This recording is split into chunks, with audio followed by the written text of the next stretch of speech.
Jangan bazir emosi untuk pantau harga naik turun emas. Sebagai penyimpan emas, kita tak perlu pun nak pantau harga naik turun emas ni. Harga emas memangnya ada naik dan ada turun dalam jangka masa yang pendek. Kalau naik tak turun-turun tu pelik namanya. Jadi fokus kepada berapa gram yang kita nak simpan. Tentang harga emas naik ataupun turun jangan dipedulikan. Set dalam kepala, ada lebihan duit, tukar terus duit jadi emas. Supaya lebihan duit kita tak habis entah ke mana. Contoh matlamat yang kita boleh buat ialah nak jadikan simpanan masa depan, simpanan pendidikan anak dan simpanan nak kerjakan ibadah haji ataupun umrah dan sebagainya. Harga emas turun tu adalah satu bonus sebab kita boleh beli emas pada harga yang lebih rendah.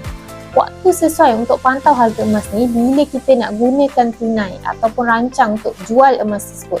Pada waktu tu sesuai untuk kita pantau harga emas ni. Jangan bazirkan masa dan emosi nak tengok harga emas naik turun kalau kita hanya sebagai penyimpan emas sahaja.